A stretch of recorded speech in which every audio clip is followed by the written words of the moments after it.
सुप्रभात मेरे प्रिय विद्यार्थियों। आज हम रस का तृतीय भाग पढ़ेंगे। पहले भाग में हम रस की परिभाषा, स्थायी भाव, संचारी भाव, विभाव, अनुभाव पढ़ चुके हैं। द्वितीय भाग में हमने श्रृंगार रस, हास्य रस, रौद्र रस एवं करुण रस पढ़ा था। आज हम पढ़ेंगे वीर रस, अद्भुत रस, बीभत्स रस एवं भयानक रस। इसके बाद चौथे भाग में पढ़ेंगे शांत रस, वात्सल्य रस एवं भक्ति रस। श्रृंगार रस में हमने पढ़ा था श्रृंगार का संबंध स्त्री पुरुष के प्रेम से है। इसे रसों का राजा रसराज कहा गया है। इसके दो भेद हैं, संयोग श्रृंगार, वियोग श्रृंगार। हास्य रस, जहाँ विलक्षण स्थितियों द्वारा हंसी का पोषण हो, वहीं हास्य रस होता है। जहाँ क्रोध और प्रतिशोध का भाव विविध अनुभवों, विभावों और संचारी भावों के योग से परिपुष्ट होता है, वहाँ रौद्र रस की अभिव्यक्ति होती है। अर्थात रौद्र रस का स्थायी भाव क्रोध है। किसी अपराध, विरोधी भाव, अपमान, अहंकार, निंदा, अवहेलना, प्रतिशोध आदि के कारण जब क्रोध जागृत होता है, तब रौद्र रस की निष्पत्ति होती है। करुण रस, जहाँ शोक स्थायी भाव की पुष्टि होती है, वहाँ करुण रस होता है। किसी प्रिय से हमेशा के लिए बिछुड़ना, प्रिय पात्र की पीड़ा, मृत्यु, प्रिय वस्तु का नष्ट होना, धन हानि आदि शोक के कारण हो सकते हैं। रस को काव्य की आत्मा या प्राण तत्व माना गया है। वीर रस, वीर रस का स्थायी भाव उत्साह है।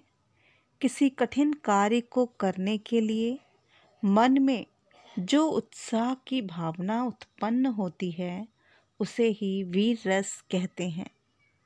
इसमें शत्रु पर विजय प्राप्त करने, यश प्राप्त करने की भावना होती है।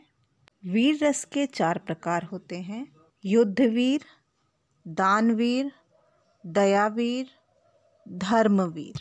वीर रस के अवयव हैं स्थायी भाव उत्साह, संचारी भाव गर्व, हर्ष, रोमांच, आवेग। विभाव के अंतर्गत आलंबन, शत्रुदीन, संघर्ष, उद्दीपन, सेना, युद्ध का कोलाहल, शत्रु की हरकतें, रण के वाद्य। अनुभाव, गर्वपूर्ण वचन, भुजाएं फड़कना, आक्रमण आदि। आश्रय, नायक, उत्साही व्यक्ति या कवि। युद्धवीर, जहाँ युद्ध संबंधी उत्साह हो, उसे युद्धवीर कहते हैं। जैसे चमक उठी सन 57 में वह तलवार पुरानी थी, खूब लड़ी मर्दानी वह तो झांसी वाली रानी थी।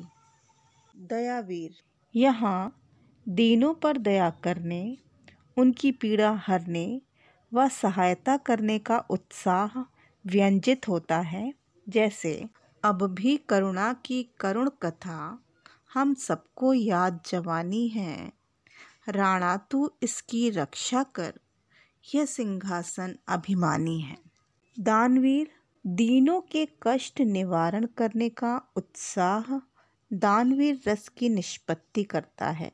जैसे सूत था जिनका वर्ण, हृदय था जिसका स्वर्ण, दान था जिसका धर्म, स्वाभिमान था जिसका कर्म।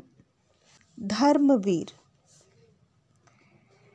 धर्म की स्थापना, तथा अधर्म के नाश का उत्साह व्यंजित होने पर धर्मवीर रस की निष्पत्ति होती है।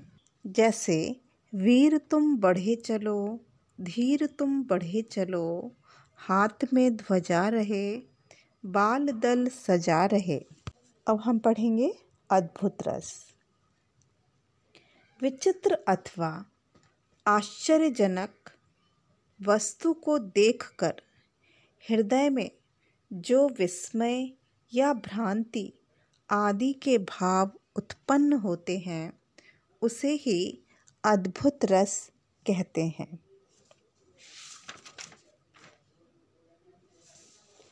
अर्थात अद्भुत रस का स्थायी भाव विस्मय है। जहाँ विस्मय या आश्चर्य का भाव व्यंजित होता है वहाँ अद्भुत रस होता है। अर्थात विचित्र अथवा आश्चर्यजनक चीज़ या वस्तु को देखकर हृदय में जो विस्मय या भ्रांति आदि के भाव उत्पन्न होते हैं उसे ही अद्भुत रस कहते हैं।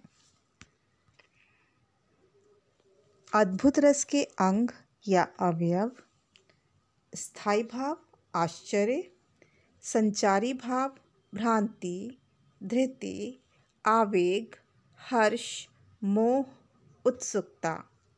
विभाव के अंतर्गत आलंबन: आश्चर्य उत्पन्न करने वाला वस्तु या पदार्थ, उद्दीपन, अलौकिक वस्तुओं के दर्शन, श्रवण, कीर्तन। अनुभाव: आंखें फाड़ कर देखना, दांतों तले उंगली चबाना, कांपना, अश्रु आना, गदगद या रोमांचित होना। आश्रय: नायक, उत्साही व्यक्ति, कवि।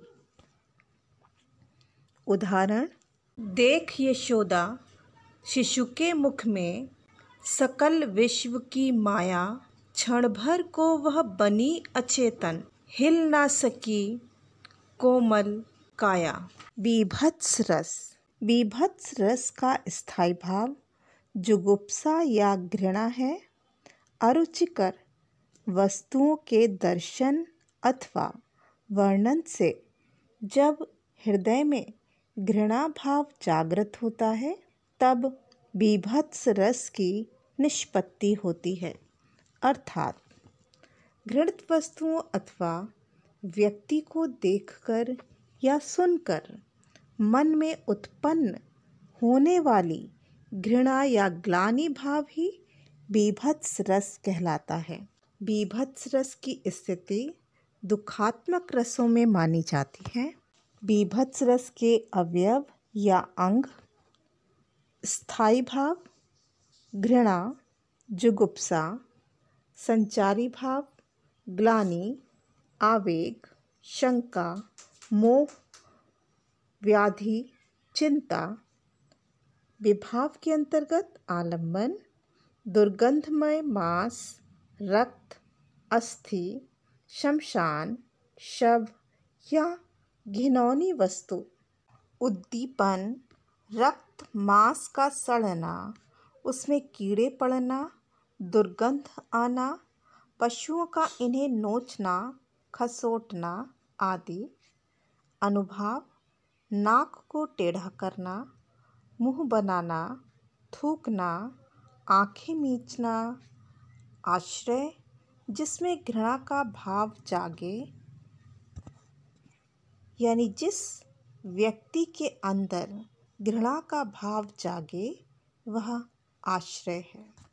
उदाहरण: आंखें निकाल उड़ जाते, क्षण भर उड़कर आ जाते, शब की जीभ खींचकर गीध, चुभला चुभला कर खाते। भयानक रस: भयानक रस का स्थायी भाव भय है। किसी भयानक वस्तु को देखने, सुनने अथवा कल्पना करने से जब भय उत्पन्न होता है तब वहाँ भयानक रस की निष्पत्ति होती है। अर्थात जब किसी भयानक वस्तु को देखने, सुनने अथवा कल्पना व स्मरण करने से मन में जो भय, व्याकुलता अर्थात परेशानी का भाव उत्पन्न होता है उसे भयानक रस कहते हैं। भयानक रस के अवयव या अंग स्थायी भाव भय, संचारी भाव शंका, चिंता, ग्लानि, त्रास, विभाव आलंबन, बाघ, चोर, सर्प, निर्जन स्थान, भयंकर दृश्य, शत्रु की भयकारी चेष्टाएं, भयंकर परिस्थितियों का सामना, उद्दीपन, भयानक स्वर, डरावनी या भयंकर चेष्टाएं, अनुभाव, कंपन, कांपना, पसीना, मुख सूखना, चिंता होना, रोमांच, मूर्छा, पलायन, रुदन, आश्रय, भयभीत व्यक्ति। उदाहरण, एक ओर अजगर लखी, एक ओर मृगराय, बिकल बटोही बीच में, पर्यो मूर्छा खाए। आशा करती हूँ आपको रस का यह भाग समझ में आ गया होगा। चौथे भाग के साथ फिर मिलेंगे। धन्यवाद।